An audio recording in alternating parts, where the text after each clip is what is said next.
Welcome to episode 10. Hey, this is John Lee Dumas of EO Fire, and you're listening to Who Did That Voice, where we take an in-depth look at voiceovers. Are you ready to plan your next vacation getaway? Then I recommend using 3D Travel Company. They are more powerful than pixie dust, more fantastic than flu powder, and they never charge a fee. Whether you're booking a Disney or Universal vacation, a relaxing cruise, or a luxury trip overseas, you'll experience concierge-level service unmatched by any agency. From the moment you submit a complimentary quote request or inquiry on their website at www.3dtravelcompany.com, you'll find out what it means to be pampered by the best in the business.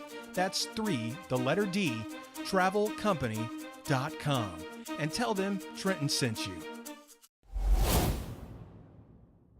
Welcome to Who Did That Voice, the show where we take an in-depth look at voiceover. And now, here's your host, Trenton Larkin. Hello everyone, and welcome back to the conclusion of Bill Rogers, the voice of Disneyland, and Camille Dixon, the voice of Disney's California Adventure. Ladies and gentlemen, boys and girls, welcome to Who Did That Voice? In just a moment, the show will begin. So please, sit back, relax, and enjoy the show. Well, Bill, is there a motivational or inspirational quote that you have that you use through your life, or that you and Camille share together? Or Well, the one that I've latched onto in the past couple of years, I think is about as apropos as you can make it. Always find a way to say yes. Never find a way to say no. Very interesting. Why is that your quote, Bill? Well, it's I don't know. I can't imagine that I actually thought that one up, but I just But why do you like it? The reason I like it so much is because if in this world you want to get ahead and you really want to find what it is that makes you tick and makes the rest of the world work for you, the answer is yes, always. If someone approaches you and says, "Can you do this?" the first answer should come out of your mouth is yes. Even if you've never done it before, they said they didn't ask you, are you able to do this? They said, "Can you do it?" And so the idea here is to appreciate the fact that they're giving you the chance, and then what you're going to do is you're going to go and quickly look up and figure out how to do whatever it is they want done. If you say no, you have closed off the door to an entire conversation, maybe even a whole life part. And no being, is the true part of negativity. I mean, it's all there is to it. And, and if you've taken classes in improv, you will know right off the bat that there's only one way to go, and that's yes and. So that, in other words, when someone says something, no matter how silly it is, your job is to say, yeah, and guess what else? And maybe that way you can take it somewhere. Always when you say yes, whatever it is that you're doing, you can take that somewhere. And that somewhere, depending on how lucky you are, could be incredible. That's something I'd never thought of. It's like burning a bridge before you start it if you say no, but the endless opportunities that are there if you say yes could go anywhere or could go not as far, but saying yes definitely opens up the possibility for who knows. Exactly. And us oldsters have learned that everything that we've done in our lives adds up, and it makes a difference, and it creates this richness to your life that you never could have imagined when you were a teenager or in your 20s. And even, those drudge jobs that we took. I cleaned construction sites for a time when I was trying to get my voiceover business going, and showed up one day on the construction site to clean up, and they'd sent me to the wrong place, and we were supposed to dig a trench and replace a pipe. And so the foreman looked at me and said, "Are you sure you want to do this?" And I said, "Yeah, I need to get paid today." So I did the job, and so now I can say that I have actually dug ditches. And so, but it's... And voiceover certainly beats that by a country mile. Yes, it does. It does, but I'm not afraid of hard work, and neither is Bill. He's scrubbed lots of toilets in his day, and Yep. continues to do so. By the way, at home, he's awesome. But you never know where those experiences are going to take you. So I agree with Bill. Always try to find more ways to say yes than no. That's wonderful. Well, Camille, do you have a special quote that's dear to your heart? Basically, for me, it's you're only grumpy if you forget to be grateful. And that's something that I have to remind myself of a lot when I'm feeling grumpy about something. I have to remember that I'm lacking some gratitude for what I have and how amazing my life is and how blessed I am. So I think that's an important lesson for me every day. And because it's absolutely true for me. Well, that's a most excellent word, because if we're not grateful, I know for myself, I'm definitely probably a grump. So that's good to know. Your guys' motivational words are very inspirational, and I'm sure everyone will enjoy those as much as I have. So thank you so much for both sharing that with us today. The next thing I would like to ask you guys is, Camille, let's start with you. What advice would you give to someone who is interested in pursuing a voiceover career? First of all, even if you're just going to be an announcer or a phone system voice or doing non-broadcast narration like I do, take some acting classes. Really and truly, it's very important to have some background. I got far enough to know that I was never going to be an actress, but learning how to imbue some emotion into what you're doing is very important. But I think the most important thing for someone in voiceover is to figure out what your strengths and your weaknesses are, to find your place in the industry and be really honest with yourself about where that is. That doesn't mean that you can't try for goals and to stretch and to learn and to, work into different areas. Not at all, but to be honest with yourself about what you're really good at and find that place and then just go for it. That's your happy place. Yeah. And the second, third thing, there was acting and then finding your place. And the third and really most important thing is to don't let fear stop you. Fear is always going to be there. Fear is always a part of the creative process and the creative person's life. And you just can't let it stop you. It's fear. It's like Franklin Roosevelt said, we have nothing to fear but fear itself. And it turns out that fear really doesn't have to be the big monster that it feels like. And if you can get past it, you're going to go to some wonderful places. Oh, that's a beautiful word. Thank you so much for sharing, because fear is definitely something that an actor needs to keep themselves motivated, but make sure they can keep it in check and push on forward. You will have times where you will make a fool of yourself. And that's just how it's going to go. And you're going to walk away from a session thinking, oh, that was the worst. I can't believe it. I'll never work again. But you probably will. Yep. Just keep on persevering. Yes. Well, Bill, what advice would you have to share with our listeners, those that are interested in potentially pursuing a voiceover career? I think, first of all, I'm very much in the same vein as Cammy. You've got to learn to act.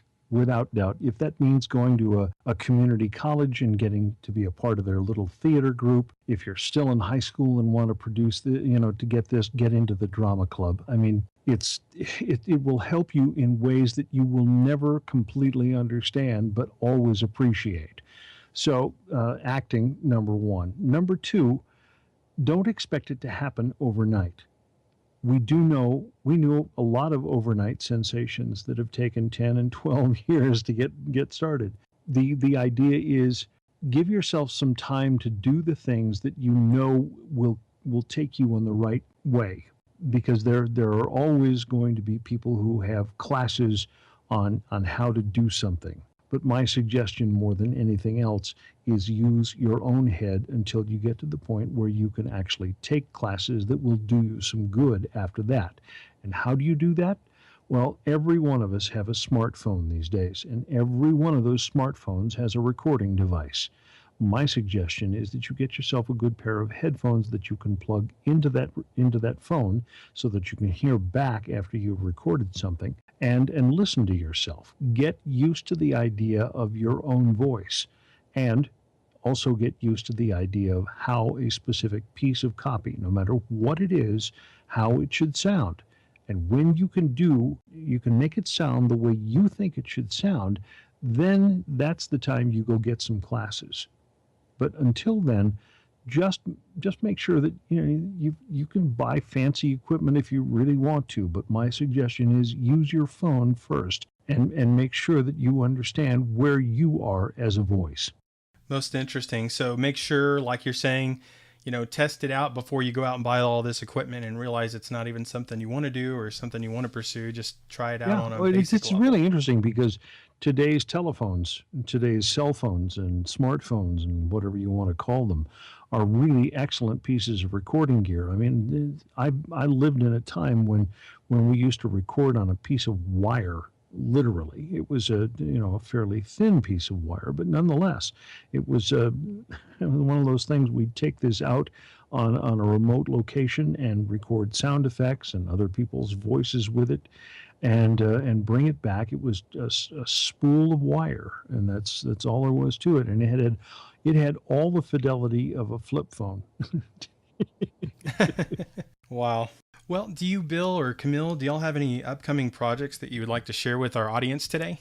We have a number of wonderful things coming our way, but right at the moment, we found also that it's a jinx, that if you talk about them too much. So I will tell you that, yes, we are very grateful for some wonderful things that are forthcoming, and we'll be sure to let you and all your listeners know when that time comes. Except there is this one small thing. Cammy? Well, it's a project that we started for me 6 years ago. We're still working on it. So this is one of those never give up kinds of moments. It's a television show because I do some on-camera work for PBS. And then we're both the promo voices for the PBS station in Los Angeles as well. So that's where this originated. It's a show on creativity and innovation. It'll be a half-hour weekly series that we're the producers of and I'm the host of. And we are almost done with our pilot. And we're very excited about that because it will originate from Los Angeles and then it will emanate across the country from there. But we want to tell the stories of creativity and innovation no matter where it exists. So, of course, that's arts and entertainment, but it's science, education, hopefully government. You never know, they could surprise us. But it's individuals, too, who are trying to make a difference. For instance, in our pilot, we're featuring a story on Homeboy Industries. We have been in Los Angeles. Bill's been in Southern California for 30 years, and I've been commuting now for 19 years, and I did not know about Homeboy Industries until about 3 years ago. I was at the grocery store. We needed some chips and salsa. I went to the produce section to get some fresh salsa, and there was a container that said Homeboy Industries, and underneath it was the tagline. It's going to make me cry again, which I did in the grocery store. Nothing stops a bullet like a job. And it's a nonprofit organization started by a priest in one of the worst parts of Los Angeles to help give jobs to gang members. And they have about 15,000 kids who come through this program every year. They do tattoo removal. They have classes for parents to learn how to be parents, guys who have been in jail and don't really even know their kids. They don't know how to play with their children. They don't know how to show up for a job. Haven't graduated from high school, those kinds of things. And so they have made such a difference in Los Angeles. And, we want to tell those stories in this program among many, many others. So yeah, we're kind of excited about that. We are. Well, that sounds really wonderful. I think that tagline for that company is cool? amazing. The best way to stop a bullet is a job. I'd be very fascinated to watch that. That sounds very interesting, and I applaud you guys for what you're doing. That's very, very, very interesting. Well, guys, do you have a website, Bill, that you could share with everyone if anyone was interested in acquiring your voiceover services? Oh, thank you for asking. All of the information you absolutely need to know is on this very wonderful website, www.bill, B-I-L-L, Rogers, ROGERS.LA. And Camille, do you have a way people can contact you as well if they should require your services? Yes, it's CamilleDixon.com, and it's Dixon. Well, thank you guys for sharing that with us today. Oh, thank you. I'm sure there will be lots of people who will be interested in checking out both of your websites. Before we go, I have two final questions for each of you. Bill, we'll start with you, and then Camille will end with you. Bill, what is your favorite cartoon character and why? Oh, wow. That's a good question. Because the really bizarre part about it is that I grew up with all of the Mel Blanc and yes, and all of the Dawes Butler stuff, but it was neither one of those two. It was an incredible man by the name of Stan Freberg who came up with this voice, and he did it standing literally on the other side of a microphone from Mel Blanc. And the name of the creature is, you're going to laugh, but my favorite cartoon character is a Martian. And it isn't my favorite Martian, it's Marvin the Martian.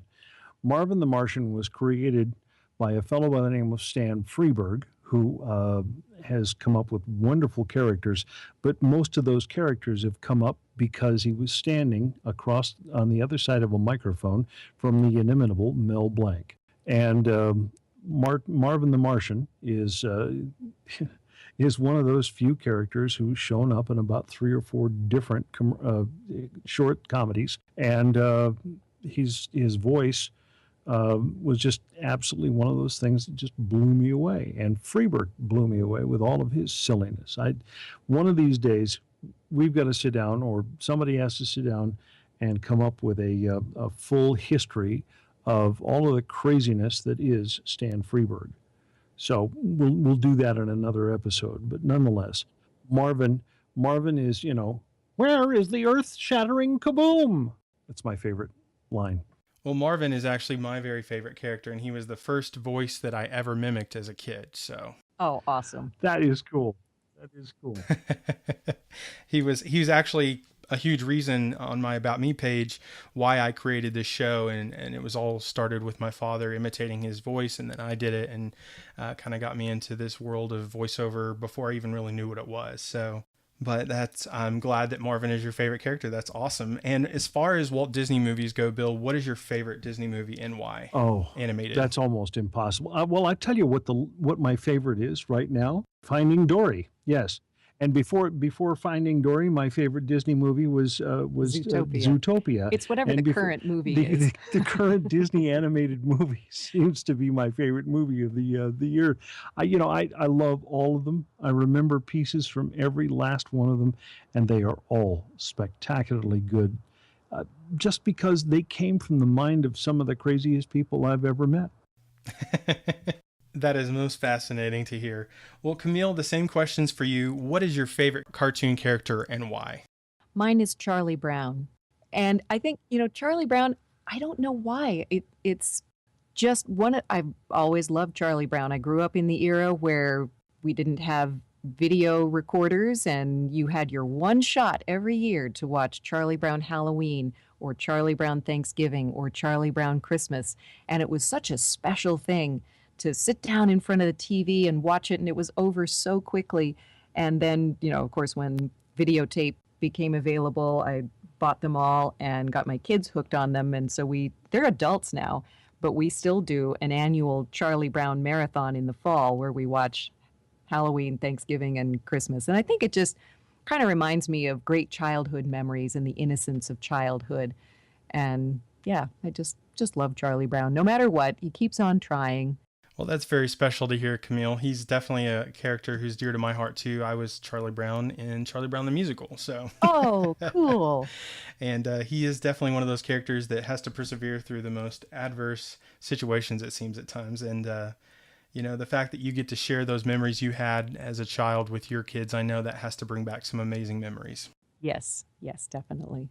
Have you ever read It Only Hurts When I Laugh? I have not. That is Stan's first autobiography. Okay. And you need to read it, because I promise you'll be on the floor most of the time with howls of laughter, because all of the things that were so much a part of my childhood, and I know now part of yours. Yes. Those things are all explained in graphic detail in this book. and he has a whole lot to say about Mel Blanc and getting to the Warner Brothers lot at the age of 17, and he was an incredibly cool guy. I'll definitely have to check it out. Yep. Yeah, most likely you'll find a copy on Amazon someplace along the line, or in a library somewhere even, maybe. Maybe. The last question, Camille, is what is your favorite Disney movie and why? I think I have to agree with Bill. It's because every time a Disney film comes out, they just outdo themselves. And so I just feel like, whichever the last one was, it always makes me cry. And so I'm feeling the same way. Recently, though, I'd say Inside Out. In the last 5 years, Inside Out is really the one that got me because, I have kids. It is one of the most amazing, phenomenal movies of any kind, ever made. Yeah. And Big Hero 6. I mean, they're just some great storytelling. We're starting to see some different things. We're exploring things beyond kind of the typical fairy tales, which in and of themselves are incredibly magical and classics. But I love where the storytelling is going, with Brave and Inside Out and Zootopia. And we've got some great messages without being preachy. Absolutely. I totally agree. Well, Bill and Camille, thank you both so very much for being on the show today. It was an absolute pleasure. Would you both just please close us out today in your own special way? Ladies and gentlemen, boys and girls, thank you for joining us today. Hey everyone, thanks so much for tuning in for this special two-part episode. I can't believe we've already hit our 10th episode. I can't wait to see where we are when we hit our 100th. Hey everyone, don't forget I'll be at TuneFest tomorrow in Marceline, Missouri, so if you're there or if you're going to come on by, please let me know. I'd love to meet you. Well everyone, that's all the time we have for this episode. Join us this Wednesday for a special midweek episode with Michael Bell, the voice of Duke from G.I. Joe. Yo, Joe! Hey, are you ready to win some awesome prizes? All you have to do is like our Facebook page or follow us on Twitter for your chance to be instantly and automatically entered for your chance to win. Thank you for joining us today. We'll see you next time for more discoveries on Who Did That Voice.